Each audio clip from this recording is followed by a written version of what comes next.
Hi viewers, welcome to our channel. Icon star Allu Arjun గారి హీరోగా, Rashmika Mandanna heroine గా, సుకుమార్ గారి దర్శకత్వంలో భారీ అంచనాల మధ్య తెరకెక్కిన సినిమా పుష్ప పార్ట్ 2.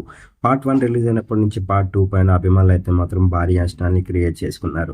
మరి దానికి తగినట్టుగానే డిసెంబర్ 5న వరల్డ్ వైడ్ గా గ్రాండ్ గా రిలీజ్ చేశారు ఈ సినిమాని. డిసెంబర్ 5న రిలీజ్ అయిన ఈ సినిమా ప్రస్తుతానికి అయితే 23 రోజుల్ని విజయవంతంగా పూర్తి చేసుకుంది. మరి ప్రస్తుతానికి బాక్స్ ఆఫీస్ దగ్గర కలెక్షన్ల రికార్డ్స్ ని క్రియేట్ చేస్తూ మరి ఇండస్ట్రీలోనే సరికొత్త రికార్డ్స్ ని క్రియేట్ చేసిందని చెప్పాలి పుష్ప పార్ట్ 2.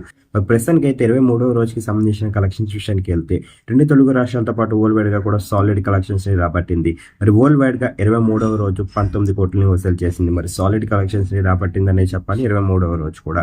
మరి అల్లు అర్జున్ గారికి అయితే మాత్రం పుష్ప సినిమాతో నేషనల్ అవార్డు వచ్చింది. మరి దాంతోనే పార్ట్ 2 పైన మరింత భారీ హైప్స్ ని క్రియేట్ చేశారు. మరి దానికి తగినట్టుగానే విజయాన్ని అయితే అందుకుందని చెప్పాలి పుష్ప పార్ట్ 2. మరి సినిమా కనుక మీరు చూసినట్లయితే సినిమా ఎలా ఉంది, అల్లు అర్జున్ గారికి ఎలాంటి విజయాన్ని ఇచ్చింది మీరు అనుకుంటున్నారు కింద కనిపిస్తున్న కామెంట్ బాక్స్ లో కామెంట్ చేయండి. ఈ వీడియో కనుక మీకు నచ్చినట్లయితే లైక్ చేయండి, షేర్ చేయండి. మరిన్ని ఇంట్రెస్టింగ్ అప్డేట్స్ కోసం చూస్తూనే ఉండండి అవర్ ఛానల్.